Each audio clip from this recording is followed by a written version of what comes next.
President of Ball State University. It's my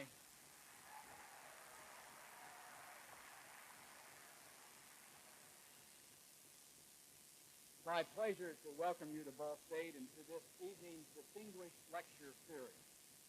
This is the third year of this series, which grew out of an initiative taken by a number of students in 1984. The purpose of the series is to bring to campus internationally known speakers who will stimulate thought and discussion. And I think you will agree with me that tonight our speaker certainly meets this criterion. On the platform tonight, in addition to our distinguished guest, is Warren Vanderhill, Provost and Vice President for Academic Affairs and Professor of History, who will conduct the question and answer session. Introducing our speaker this evening will be Mike Green, President of the Ball State Student Association. Mike is a senior from Columbus, Indiana. He has a double major in political science and telecommunications. In addition to serving as President of Student Association this year, Mike was Vice President during his junior year. He's a member of Gold Key Academic Honorary and Pi Sigma Alpha Political Science Honorary. He's applying to graduate schools and hopes to attend George Washington University to work on a master's degree in political science. Mike Green.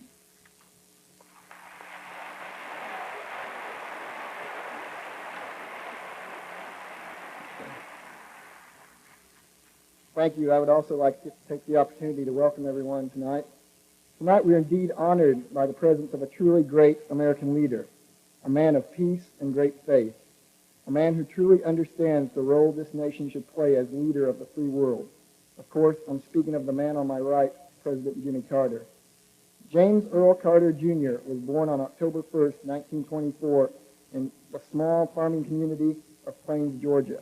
His father, James Earl Carter, Sr., was a farmer. His mother, Lillian, a nurse. He was educated in the Plains public school system and attended Georgia Southwest College and the Georgia Institute of Technology. He received a Bachelor of Science degree from the United States Naval Academy in 1946. He later did graduate work in nuclear physics at Union College. During his naval career, he rose to the rank of lieutenant senior grade and worked with Admiral Hyman Rickover in the development of the nuclear submarine program. When his father died in 1953, he resigned his commission and returned to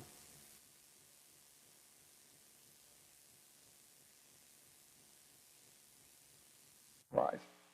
Soon after his return to Plains, he became involved in local politics as chairman of the county school board and as the first president of the Georgia Planning Association. In 1962, he was elected to the Georgia Senate. In 1971, Mr. Carter became Georgia's 76th governor. While he was in office, his fellow governors selected him to serve as chairman of the Southern Regional Education Board, the Appalachian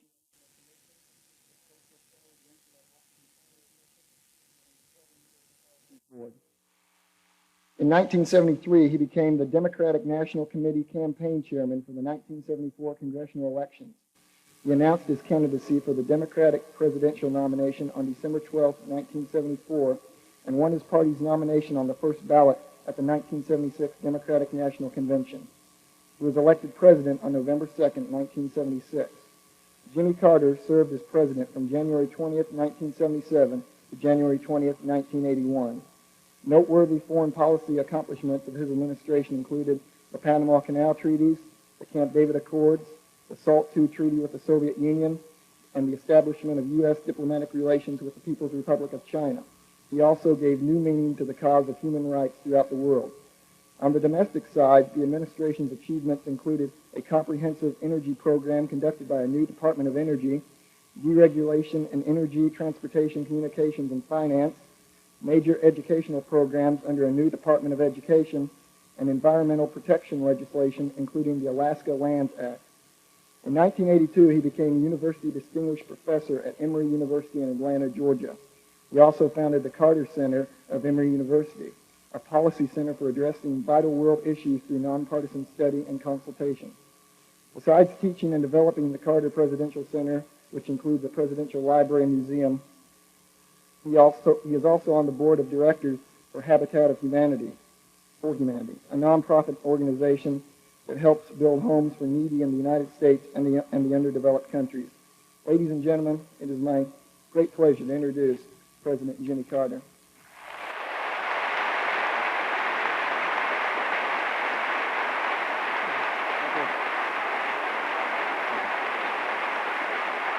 Thank you.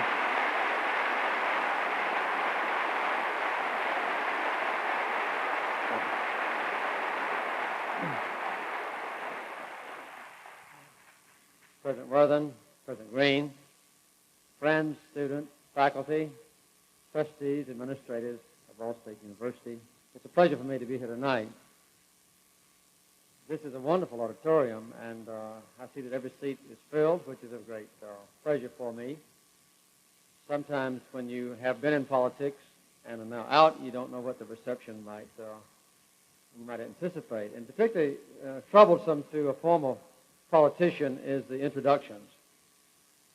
This tonight was very beautiful that Mike Green gave me, but it's not always that way. On occasion, as a matter of fact, I'm invited to go to a place by the program chairman. And most often, those working positions in an organization are held by Democrats. But then I get there, and with a lot of television cameras around and a lot of news reporters there, the president of the organization, quite often a Republican, decides, I think I'll introduce this man and get my picture in the paper tomorrow. And those Republican introductions are not nearly so favorable as I would like. When that happens, my only response is, ladies and gentlemen, of all the introductions I've ever had in my life, that is the most recent. Well, sometimes, as was the case with Mike's introduction, I get, nothing but nice things that I don't really always deserve. This occurred to me not long ago. I'm not a good storyteller. When I first began running for president, a lot of people said, gee, this guy from Georgia, a governor from Georgia, from the racist South, he'll never do anything in politics, but at least he's from the South. The Southerners can always tell good stories. Well, they had to wait till my successor came along to get a good storyteller in the White House, but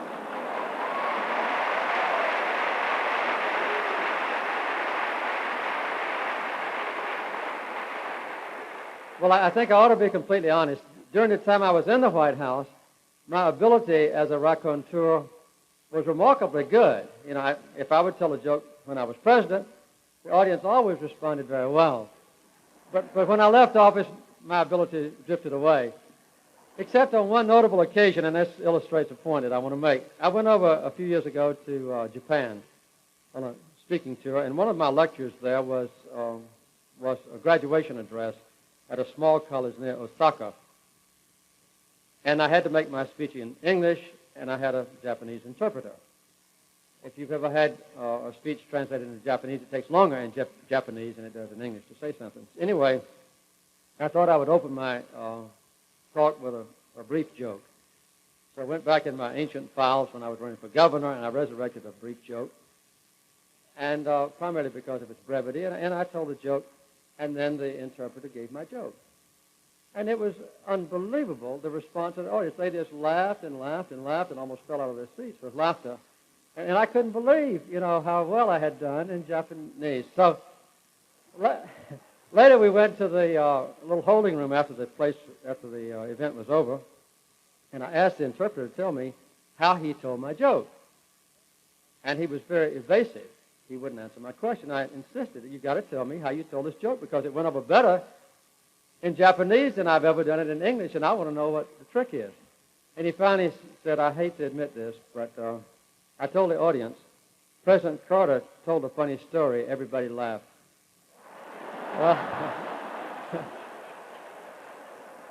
Well,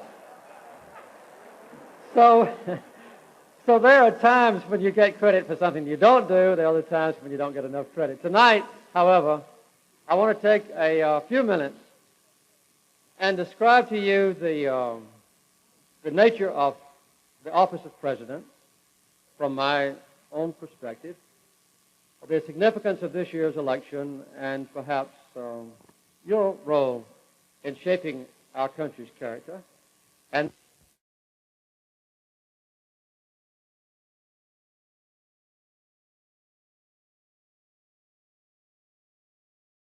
office of president is one of the most difficult, I presume, the most challenging, the most gratifying,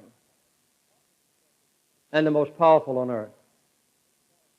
But there is a lot to serving as president other than just enjoying the rose garden. Just to illustrate the point, I jotted down some comments that have been made by my predecessors about the White House while they were serving as president. You might be interested in hearing just a few. John Adams said, "Had I been chosen president again, I am certain I could not have lived another year." Thomas Jefferson said, "It brings nothing but unceasing drudgery and daily loss of friends." John Quincy Adams said, "The 4 most miserable years of my life." Andrew Jackson said, "I can with truth say mine is a situation of dignified slavery."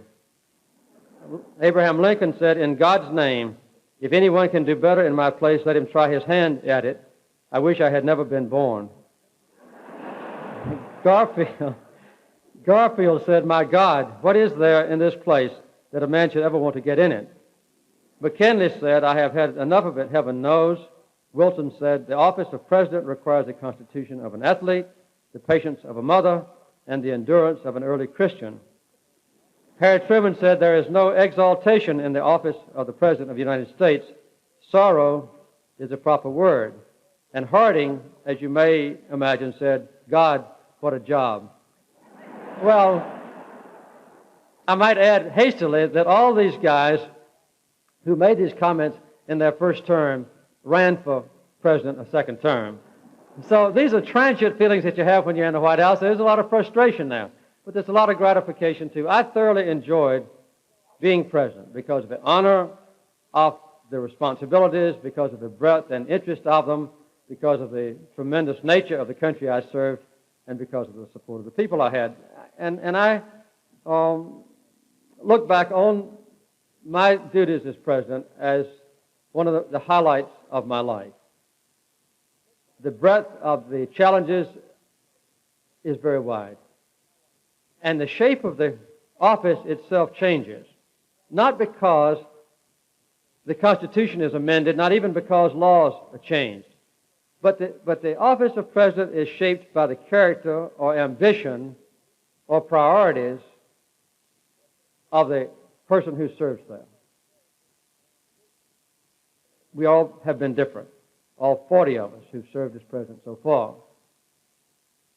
But I think there's one thing that has affected us in common. On Inauguration Day, I don't have any doubt that all of us have asked ourselves the question, what can I do as president to enhance the greatness of my country? And this is not a surprising question for a new president to ask, because it's the same kind of question that almost every human being asks on occasion. God has given me one life, one period of existence on earth. What can I do to enhance the greatness of my life? How can my life be more significant? As measured by the priorities that I hold dear. So you see that the nation's character that is desired by a president varies every 4 years or every 8 years when the president changes. I'll just outline a few things that I think guided me when I was president. You may or may not agree with the list that I've chosen. First of all, we should never forget that our nation is the most powerful and influential on earth. We're the most powerful nation on earth militarily. We're the most powerful nation politically. We're the most powerful nation economically. And on occasion, we're the most powerful nation on earth morally.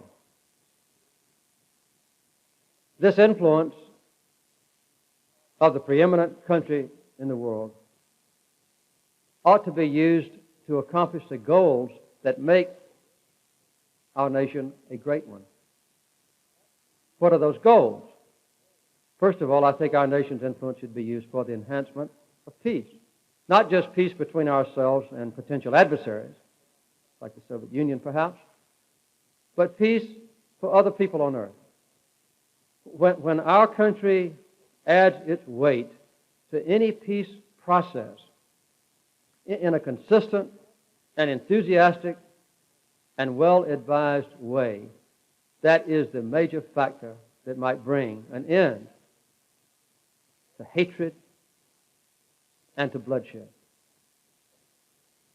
There are always these opportunities. Most presidents, and certainly including me and my predecessors, have used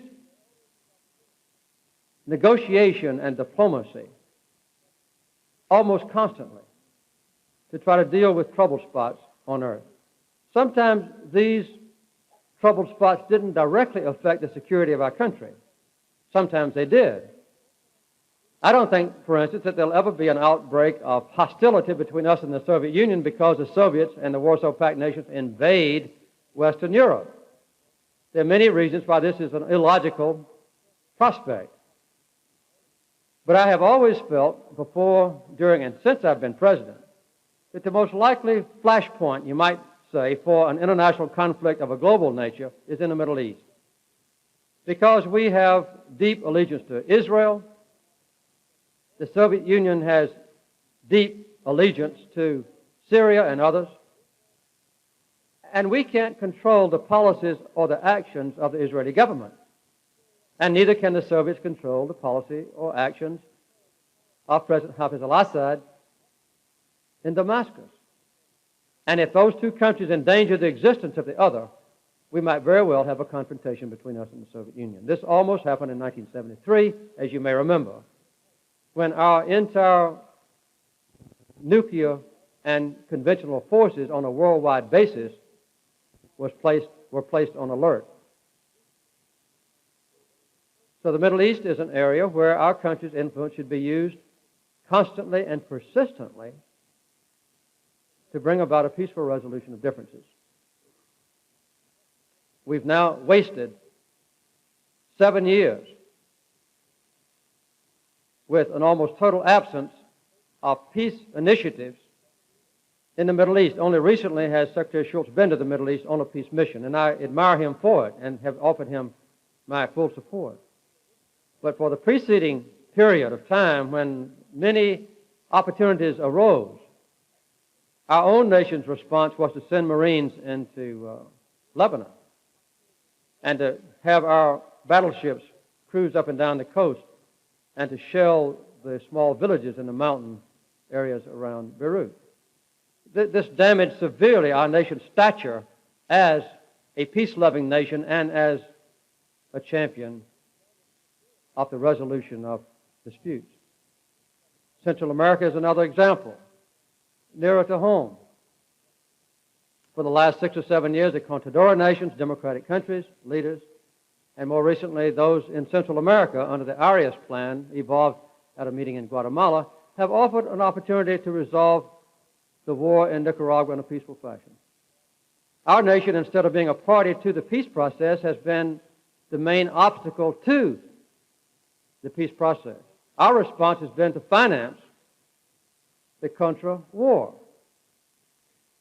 in a vain attempt to overthrow the government of Nicaragua. In the process, I think we have helped to strengthen the prospects of communism in Central America.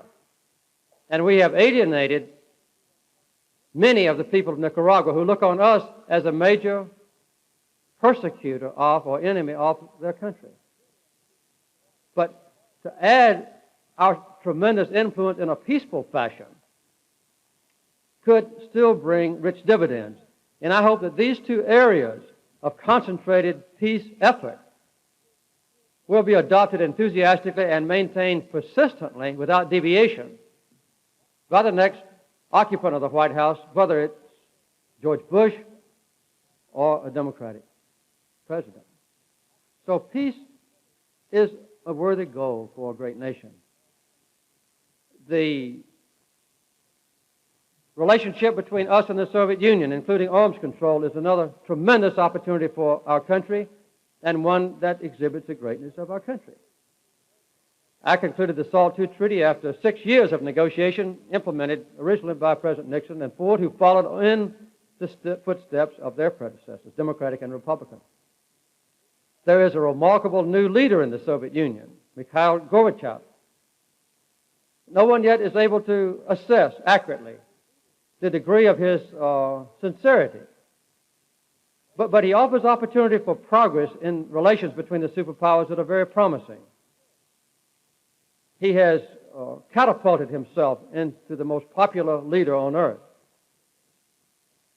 I was in Europe in June, and I was in the Soviet Union and China in July of last year. There was a poll done there in Europe by Gallup organization in June. It showed that by a 3-to-1 margin in Western Europe among our own allies, Gorbachev was looked upon as more favorable to peace and control of nuclear weapons than was the leader of the United States. In one of those nations, by an 8-to-1 margin.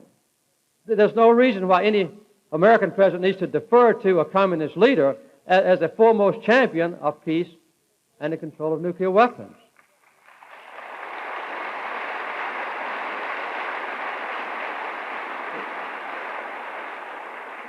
The world is hungry for a clear and undoubted commitment of our country to achieve those goals. And when there is equivocation in Washington, I think it damages the element of greatness in our country. There are some other things that I'll just skim over them very briefly. I think one is a commitment in this country to the highest principles of our Constitution. Freedom and democracy, obviously equality of opportunity also, sometimes known as civil rights. Our country should set the example for the rest of the world in the enhancement of civil rights at home and human rights abroad. Human rights is not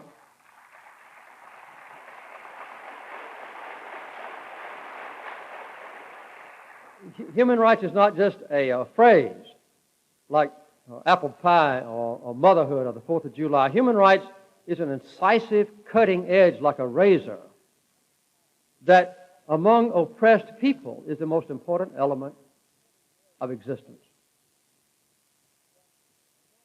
When there is not a championing of human rights by our country, there is none on earth. What the oppressed people fear most is silence from Washington.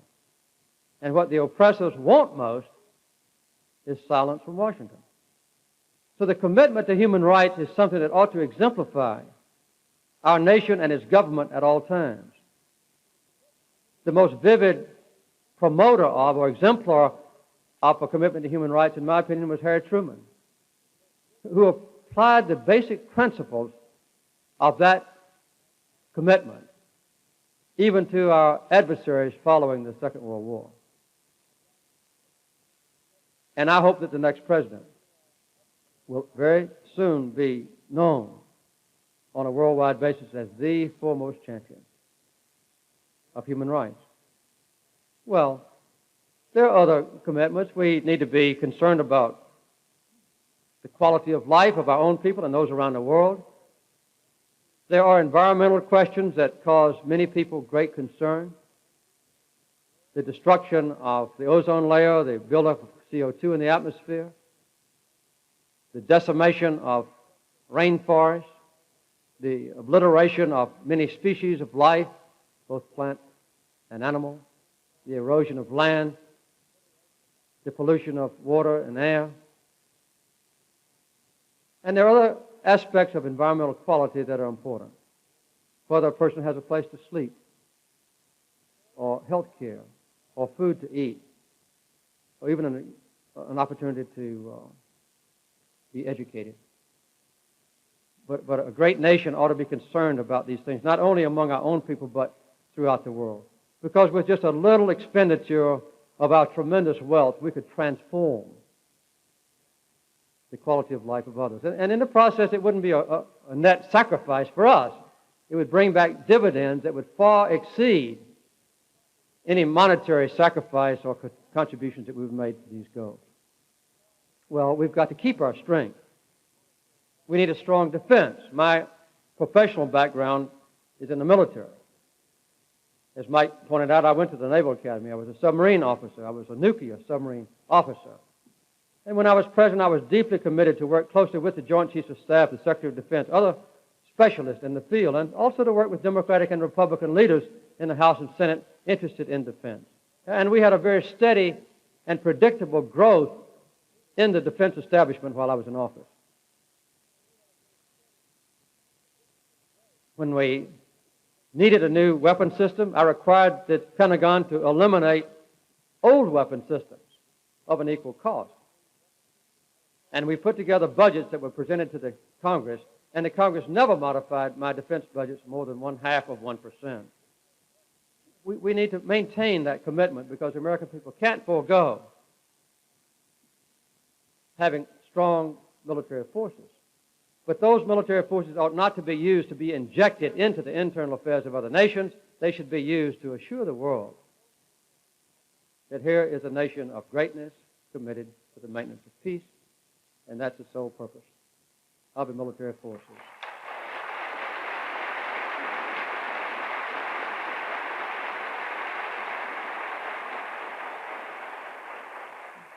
Finally, to comment on the campaign year, the next president's going to have a very difficult responsibility in correcting some of our economic policies. The deficits the last few years have been astounding. I think totally unpredictable. The first 4 or 5 years of President Reagan's term, we doubled our national debt.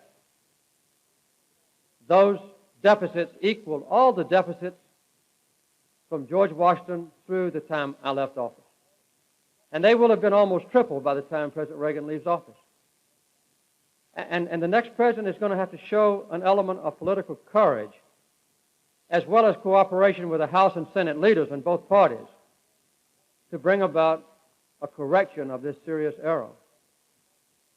When I left office, I was the greatest creditor nation on earth. We are now the greatest debtor nation on earth. We owe more money to foreigners, by far, than any other country in the world.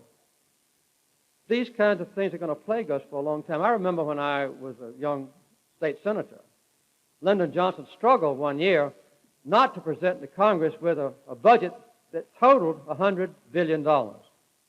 He played footsie with it and kept it a little bit under $100 billion.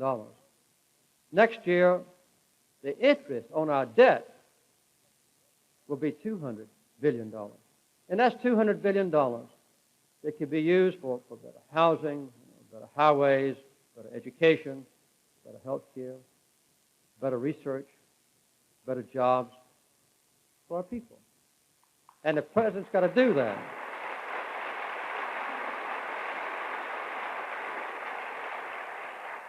Well, now we're in the process, as you well know, of choosing the next president. He's going to have to deal with these questions and others that he emphasizes as being at the top of his priority list. I don't know who it will be yet, obviously. I've been asked to comment on Super Tuesday, which, as you may have noticed, took place yesterday.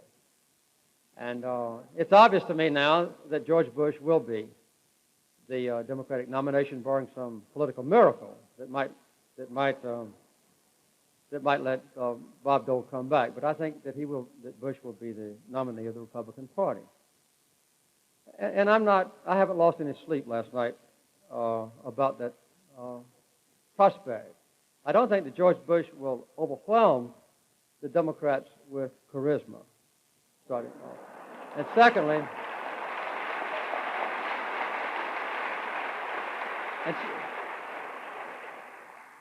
secondly, he will have a very difficult possible handicap, similar to what Hubert Humphrey had in 1968, in not being able to deviate from or to criticize or materially to advocate changing the policies of President Reagan.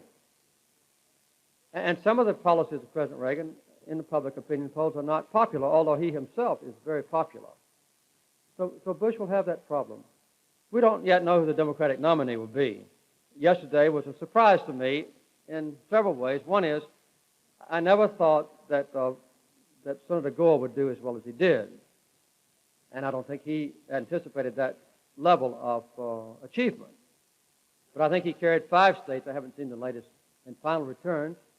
Dukakis carried, I think, 8 states, Jesse Jackson 5 or so. And I think those 3 men all came out of the primary yesterday very pleased. Richard Gephardt is probably disappointed. And I thought he would do much better than he did. He's still got a chance to be reconciled with the voters in Illinois and Michigan this month. But the chances are that these 3 Democrats, Jackson, Gore, and Dukakis, will go all the way to the convention. And I would anticipate, although no one knows, that none of them will arrive at the first ballot with a clear majority, because they're fairly equally balanced. We don't know how Gore will do in the northern states. That'll be indicated later on this month. As you know, Illinois and Michigan, 2 large states this month, Pennsylvania and New York in April. In May, we'll have Ohio, and then it won't be until June before we have New Jersey and California, with a lot of smaller states along the way. So a lot still has to be determined. But I would guess that all 3 of those Democrats have staying power. One of the things that might prevent any one of them getting 50% is something that people tend to forget. At this convention, more than 15% of the total delegates will be uncommitted. 645 out of about 4,000. I will be one of them. As a former president, I'm an automatic delegate. So are the speakers and former speakers of the House, the Democratic members of Congress, the Democratic governors, and so forth. And there'll be quite a different attitude at the Atlanta convention compared to what we've seen in recent years, all the way from 1968 to the present, because the delegates will be much more seriously committed to choosing candidates who can actually win in November. When I was nominated in 76 and 80, for instance, many of the delegates didn't care whether I was elected or not, or whether even we had a Democratic president or not. They wanted to be a delegate to the convention so they could promote their particular cause. It may have been gun control, it may have been gay rights, or a lot of other things. And the more radical their proposals were, the more they were on television and so forth. Well, this meant that for the American people, there was a general distasteful impression of the Democratic Party following the convention. Paul Kirk, our chairman, has done a much better job this time in orchestrating a convention that will be, I think, harmonious and come out unified and have the delegates totally committed to choosing a ticket that can indeed win next November. No one knows the outcome of this. Well, finally, let me say that you'll have a lot to say about the character of our nation, the level of greatness of our nation, the priorities of our country. And I'm not just talking about on election day, when you vote in a primary or a caucus, or when you vote in November. Because it's easy for college students to underestimate your potential influence. My 3 sons went to college during the 60s. And it was college students and those of your age who totally transformed the basic policies of our country in 3 major areas. One was the Vietnam War. The other one was civil rights. And the third was environmental equality. And had it not been for courageous and active and dedicated and idealistic young people your age, our country's basic policies would not have changed. Well,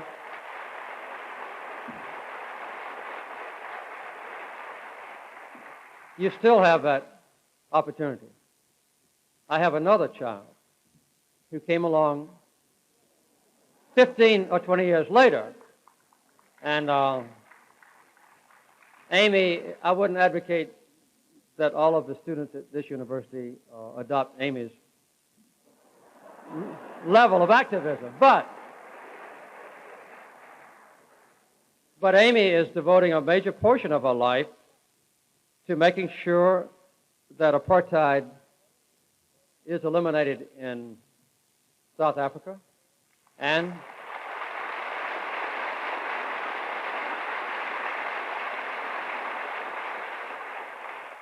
making sure that there's peace in Central America and that the CIA performs legally overseas.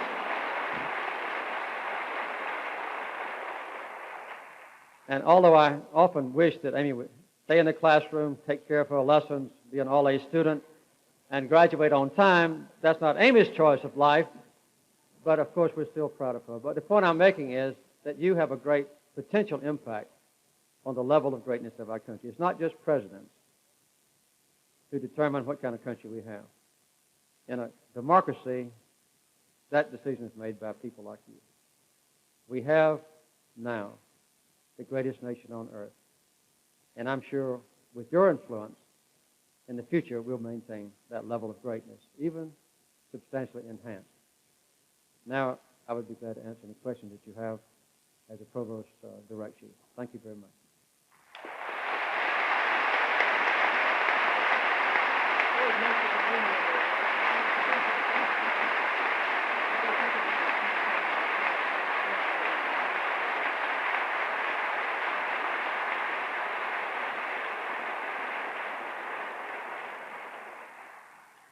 Thank you very much, President Carter, for, among other things, reminding us of what we can be as a nation.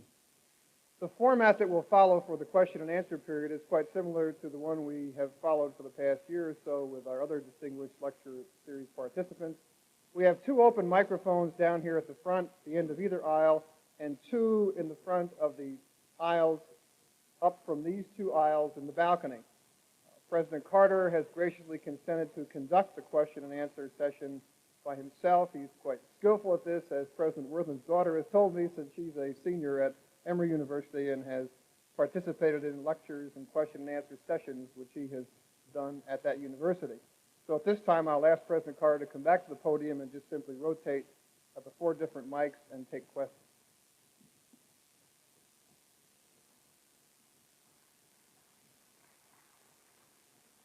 President Carter, for being here this evening. Really appreciate your presence.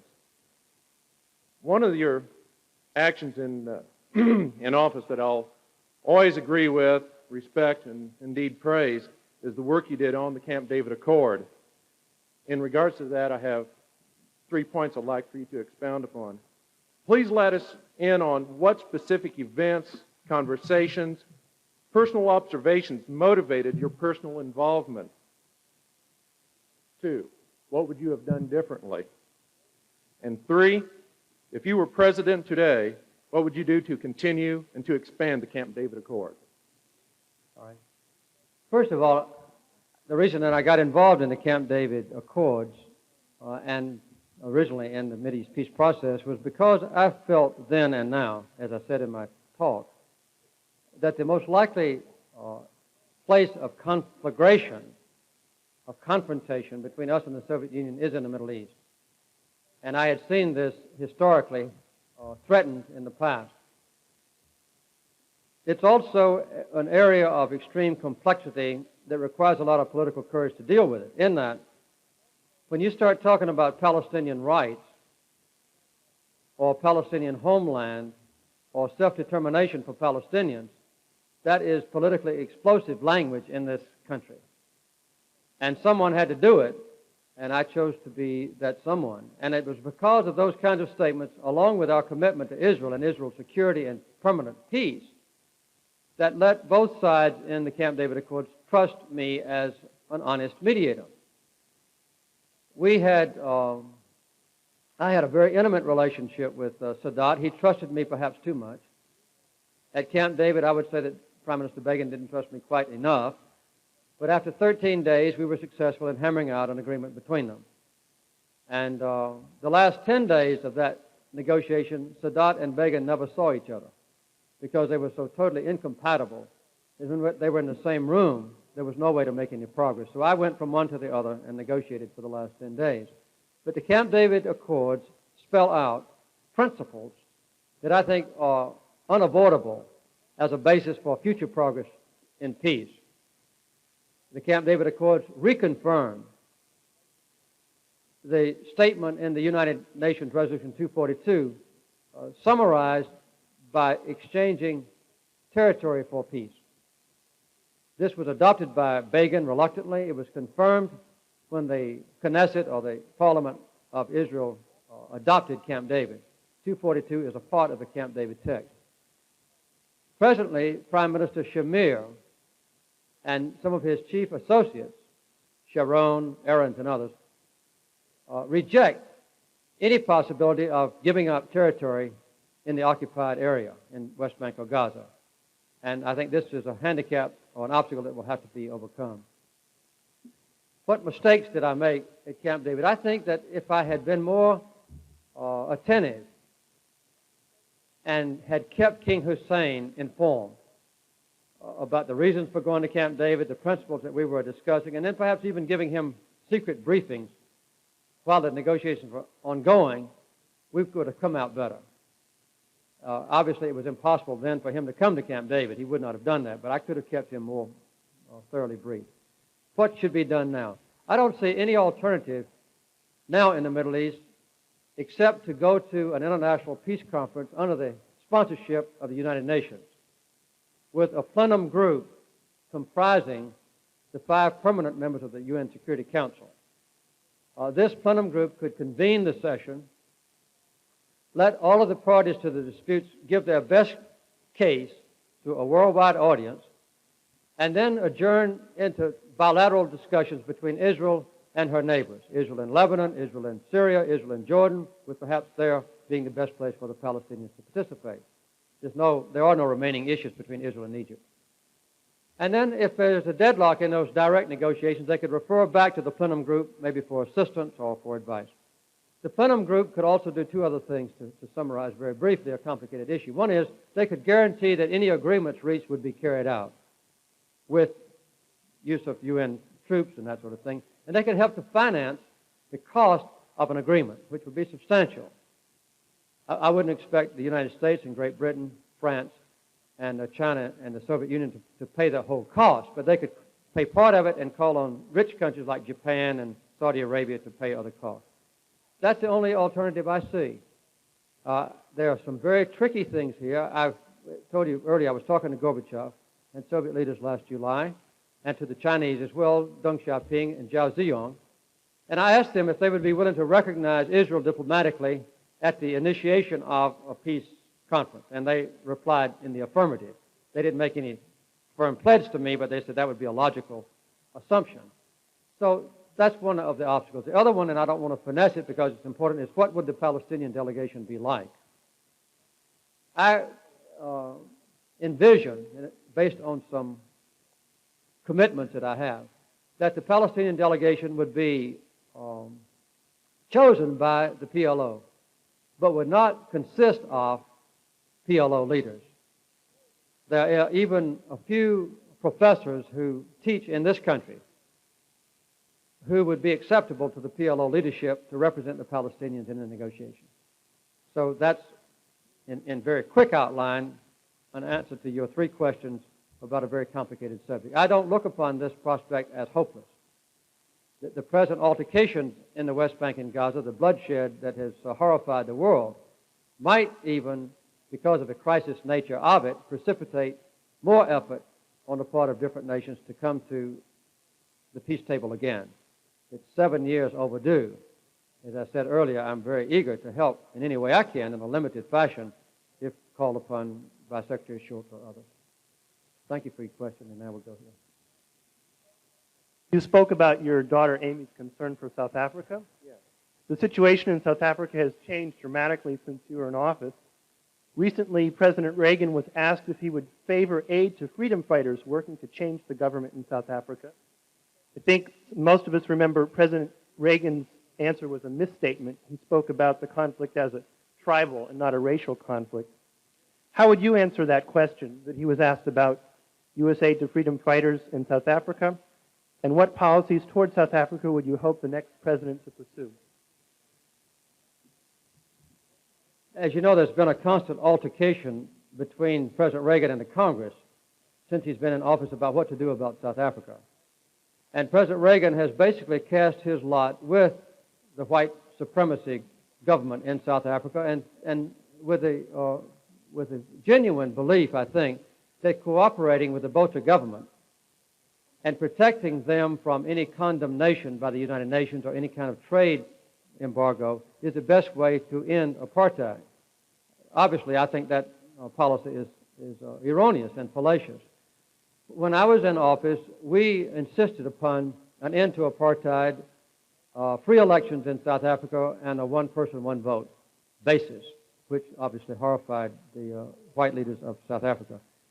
I have advocated publicly that American free enterprise leaders and also the American government imposed increasingly strenuous economic punishment on South Africa. As you know, only this week, there was a United Nations vote to condemn South Africa and to impose some economic sanctions because they have prohibited now Bishop Tutu and others from making any public expression of criticism of apartheid as a policy.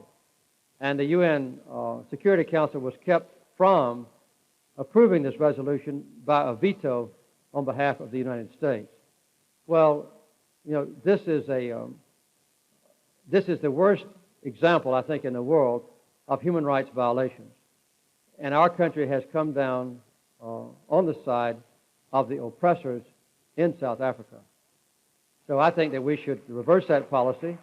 And I hope the next president will at least cooperate with the Congress, because so far, as you know, President Reagan has vetoed on one occasion a sanctions legislation against South Africa, and when one was passed over his veto, he has failed to carry out the premises of the law that was passed over his veto.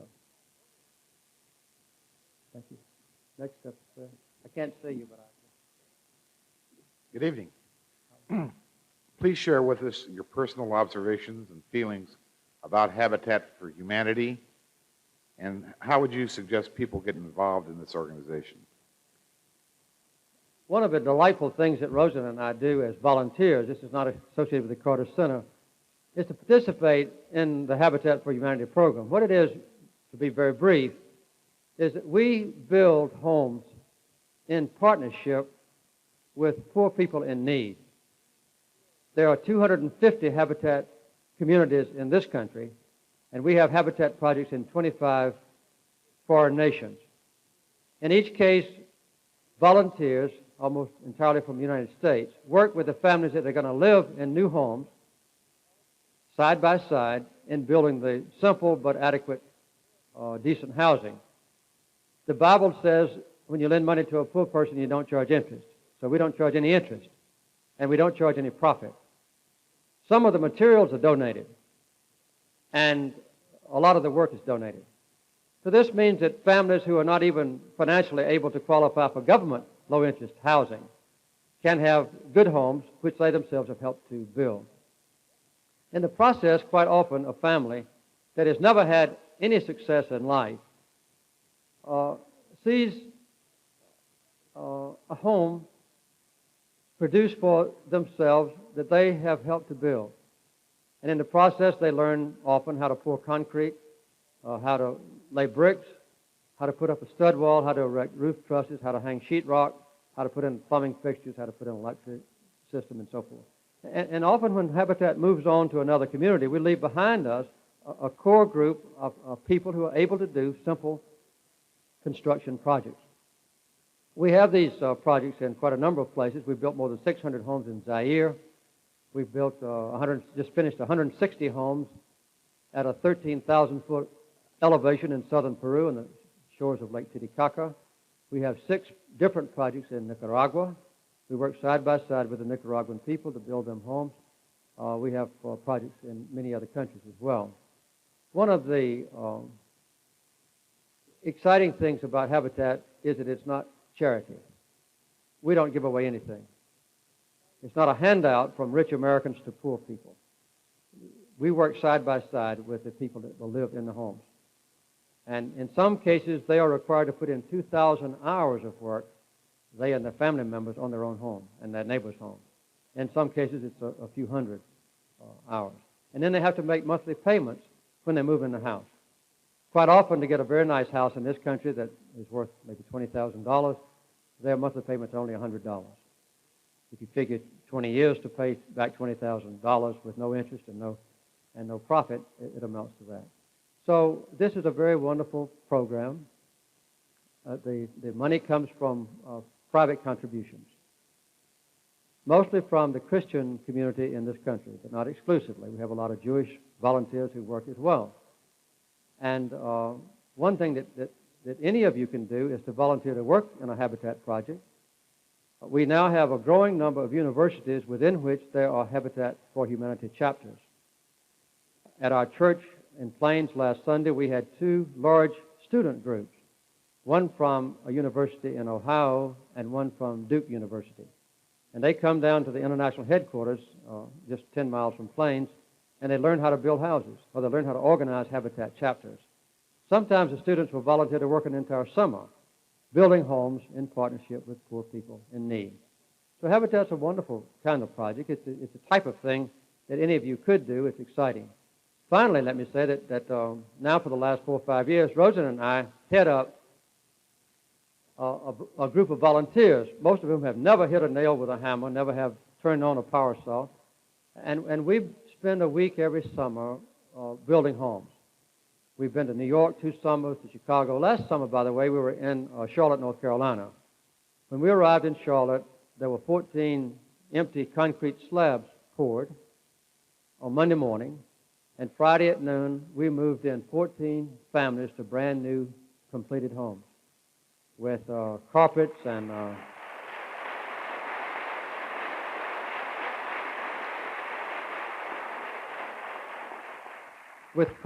drapes and refrigerators and stoves and so forth. And this next summer, we're going to do the same thing in Philadelphia and then do the same thing in Atlanta. In Atlanta, we're going to build 20 homes in 1 week, an entire block of homes. And so this is the kind of project that is exciting to us. We do it strictly as volunteers. It doesn't take much time. But I think it exemplifies the finest aspect of American citizenship. And it lets people who have a religious faith actually put their faith in operation and not just go to church and relate to people.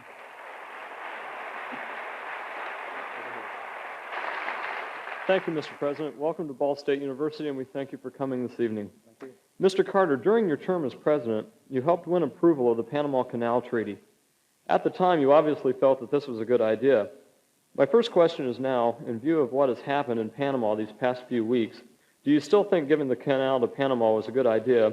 And second, do you think the situation in Panama will escalate to the point where we use military strength to protect the American interest in the canal?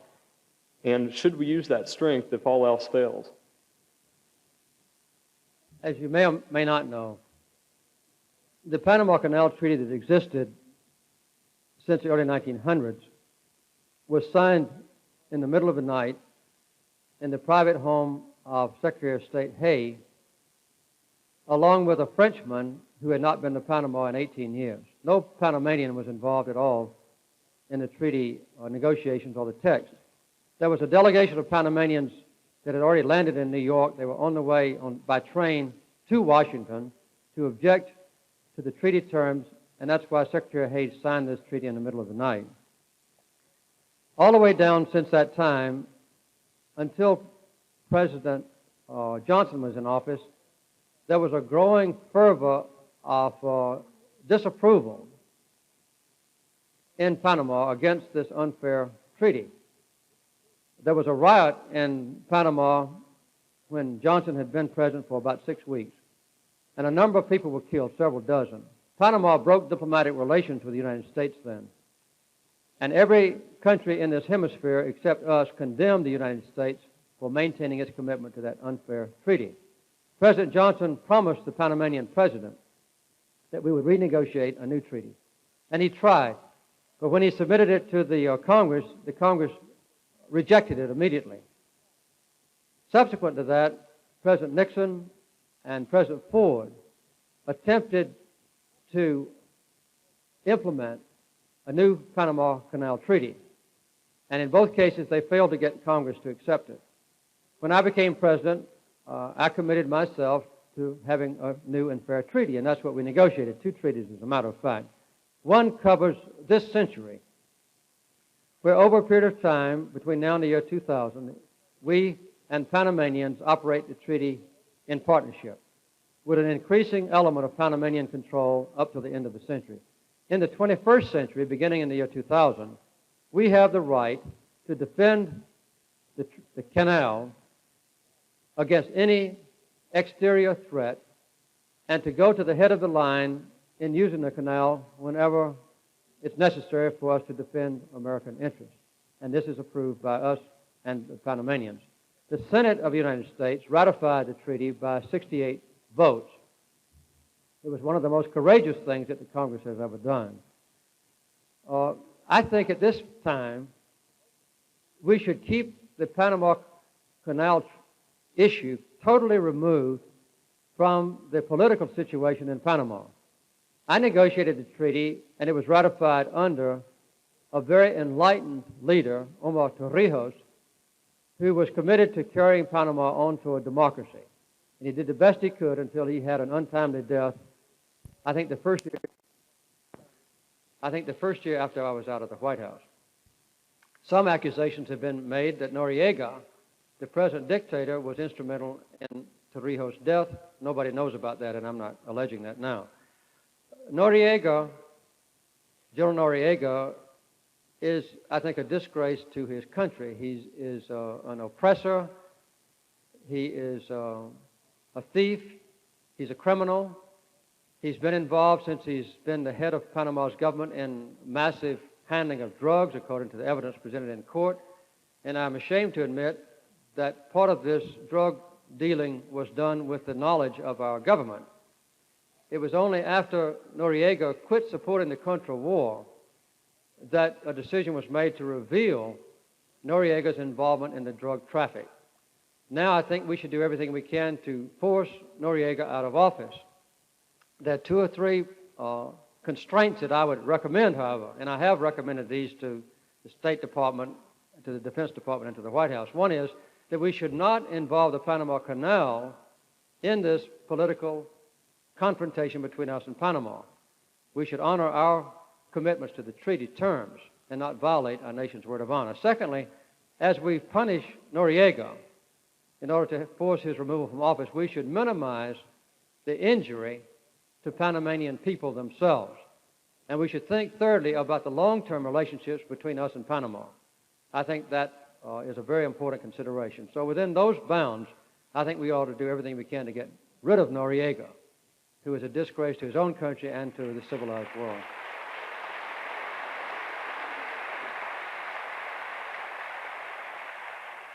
Mr. President, referring back to the campaign trail, when Vice President Bush took the offensive against Dan Rather in their interview, do you feel he was being spontaneous, or do you feel it was premeditated to boost his campaign? I was en route to New York that night, and I didn't see the CBS Evening News, but I've read accounts of it. I think that Dan Rather was premeditated in his insistence that Vice President Bush would answer the question about the Iran-Contra scandal, his role in it. I think that Vice President Bush saw this as an opportunity to defend himself in a very forceful and effective way and show that he was not weak and not a wimp. And I think that in general, Vice President Bush came out very well in that altercation. So whether he planned the encounter or not, I think he was prepared for it. And from what I've heard from all accounts, both friends and enemies of Bush, he did very well on that occasion. So I don't know what his,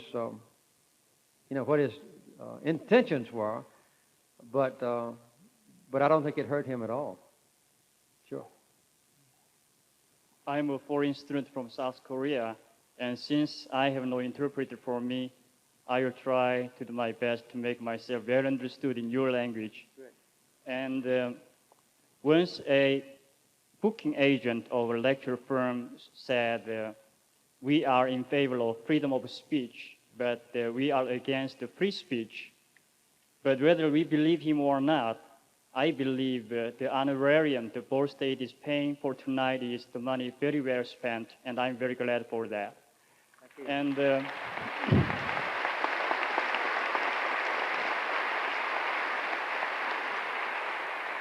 as you mentioned, one day after the Super Tuesday, with no clear winner on the Democratic field, at least there is some sign of a three-man race going to the convention. And according to the U.S. News and World Report about 2 years ago, if I can remember correctly, you told that your original favorite is Senator Sam Nunn from Georgia, saying that without carrying the South, the Democrats mathematically will find it very difficult to win the White House. But now Sam Nunn is not running, but instead he gave his support to Albert Gore from Tennessee, another Southerner. Now Albert began attacking Michael Dukakis by comparing him to the Walter Mondale and to the Democrats in 1984 debacle. You probably ought to go ahead and ask your question. I understand.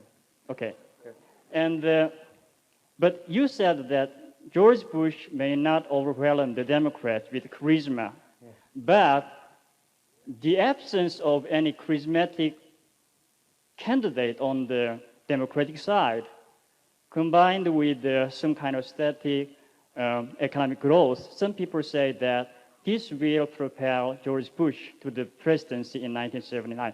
Anyway, my first question is, and I hope, unlike Jean Kirkpatrick, you may be able to answer even some hypothetical questions. If it is going to be a brokered convention as Senator Paul Simon sees it, and if you, as a senior statesman on the Democratic side, were asked to play any role in the negotiation among the candidates, what kind of ticket will you suggest as a winning one? And my second one is, do you think Jesse Jackson, who got nearly all the black votes and 10% of white votes, and among other things, the moral support of your daughter Amy,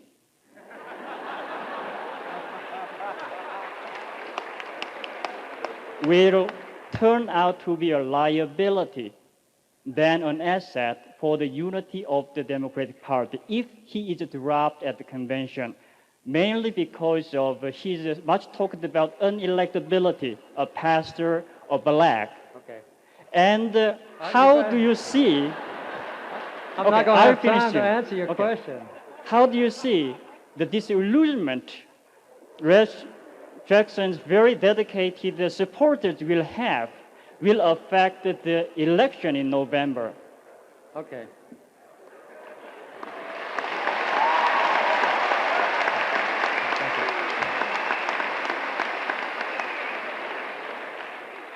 About a year ago,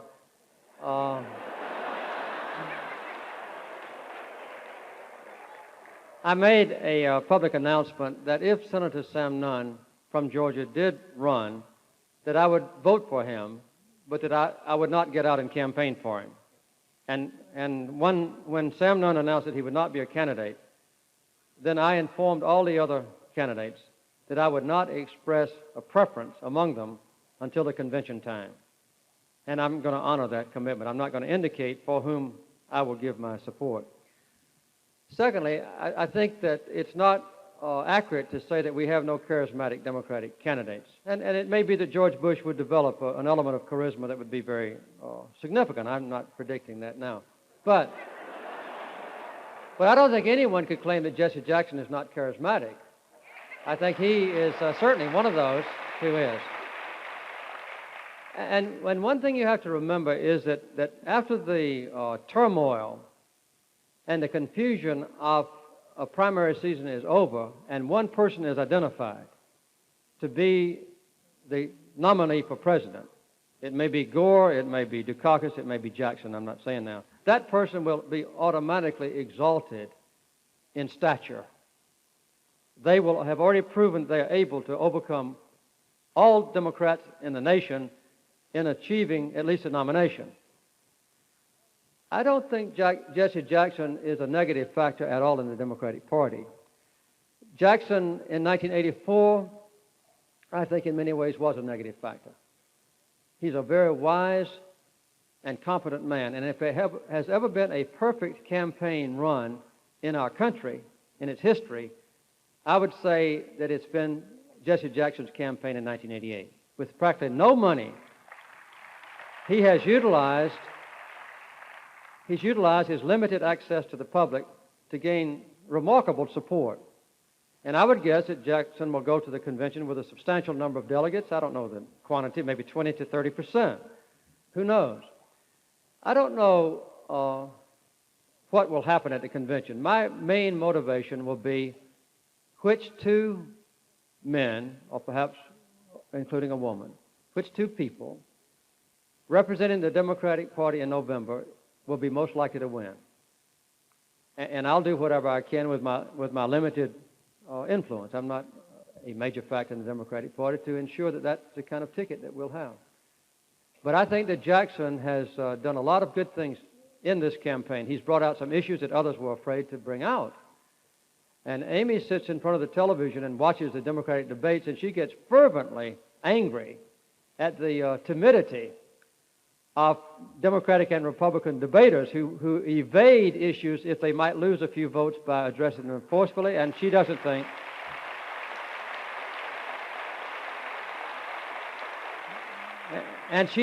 that Jesse Jackson evades the issues. I think also Jesse Jackson has been responsible for the enormous increase in the number of blacks and other minority groups who have registered to vote.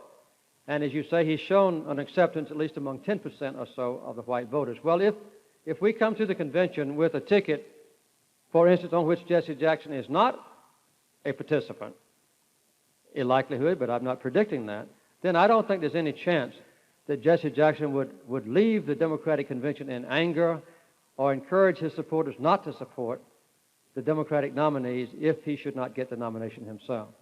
So I see what Jesse Jackson is doing this year as very beneficial for the Democratic Party. One of the things that we often do not know, don't realize or forget, is that once people get registered to vote, they vote. In 1980, there was a very low turnout, for instance, among voters. But 80% of all the blacks who were registered to vote voted. 80%. And I think it's highly likely that not only in these primary contests now, but also in the general election, those who have been encouraged to register by Jackson's influence will come out and vote. And, of course, most of them are very likely to vote Democratic. So I see him as a positive factor and not a negative factor this year. Thank you very much for your questions.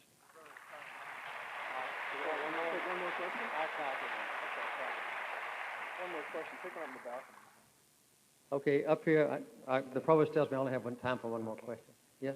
Thank you, President Carter. Your last year in office, you dealt with hostage negotiations with Iran. Yes.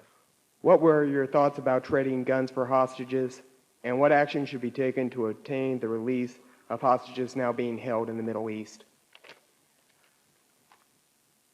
When the last year I was in the White House was the most unpleasant year of my life because I not only had the normal duties of a president, but also because the American hostages were being held. I had two basic responsibilities then. One was to protect the interests of my country and to protect the integrity of my nation and to abide by the law. And the other one was to protect the lives of the hostages and their safety and bring them back to freedom. Ultimately, we did both. We never deviated from what was right and legal and proper and honest in representing our country's interest, and every single hostage came back safe and to freedom. This was a very difficult time when we explored every possibility of getting the hostages free. We never considered paying ransom. We never considered dealing with the Iranian kidnappers on the basis of reward by giving them weapons. We never had any of those thoughts in any serious fashion. As a matter of fact, shortly after the hostages were taken, the Ayatollah Khomeini made public statements that he was going to put the American hostages on trial. And those that were found guilty of being spies would be executed. I sent Khomeini a message directly through the Swiss embassy who was representing us, and also through the leaders personally, in Great Britain, France, Germany, Italy, and Japan. I told Khomeini that if he put a single hostage on trial, that we would interrupt all commerce between Iran and the outside world. And if he injured or killed a hostage, that we would respond with military action against his country. He knew that we were not bluffing. We made this statement to him by unpublicized means. He never put a hostage on trial. He never hurt or killed a hostage. I think that there is no easy answer to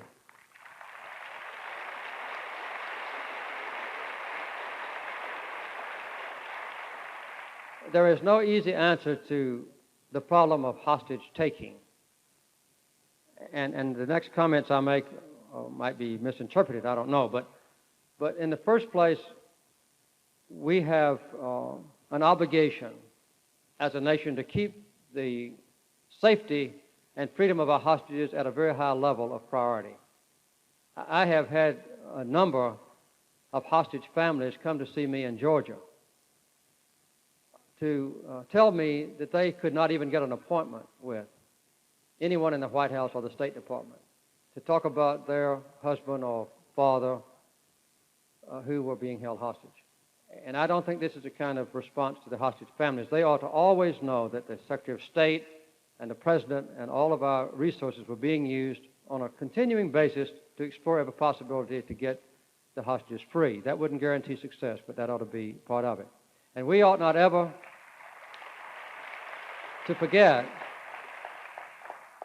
that one of the reasons for the hostages being taken and held,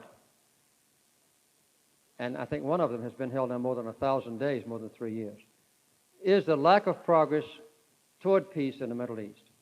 There's a general element of despair and alienation and hatred in the Middle East because no progress has been made toward peace in the last 7 years.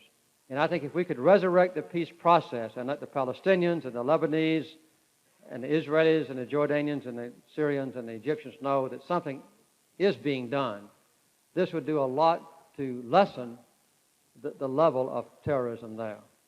I make those comments not with any magic answer. There is no magic answer, but that's the best approach that I can think of. Let me say in closing this. I don't claim to know all the answers.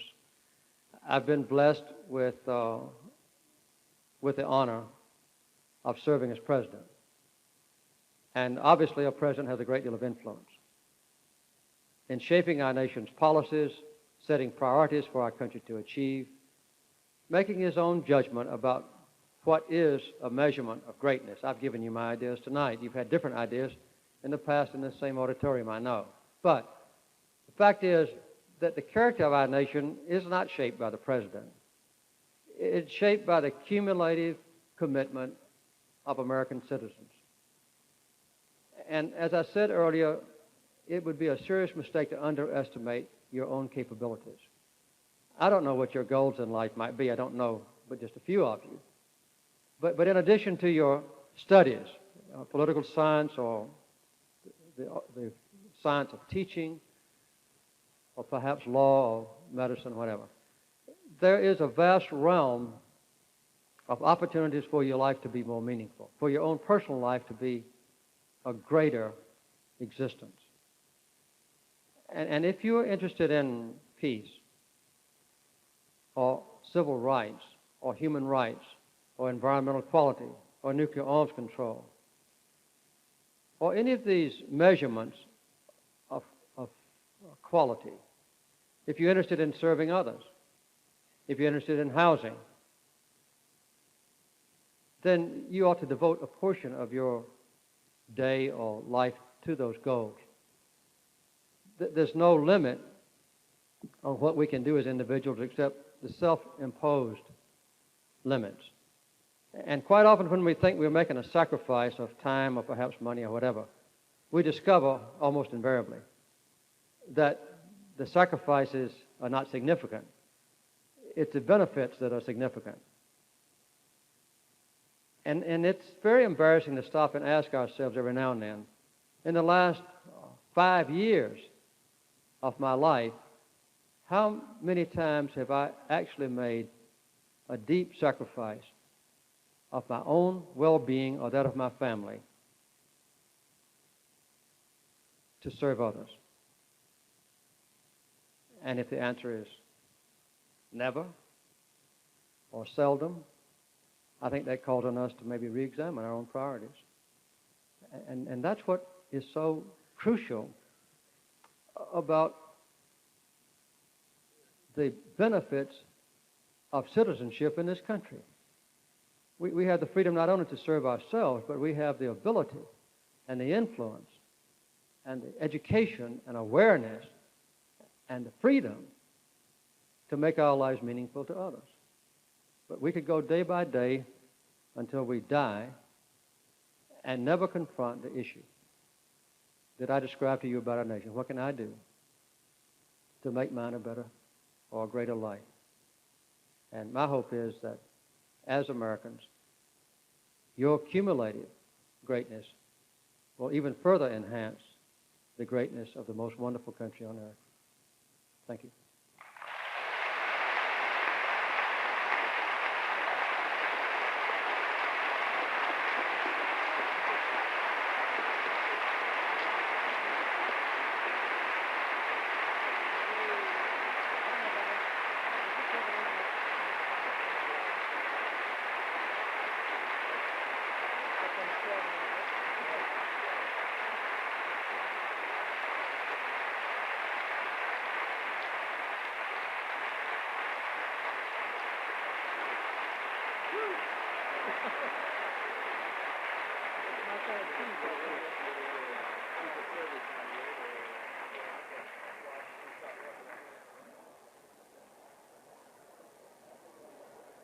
Thank you very much, President Carter, and thank all of you for coming.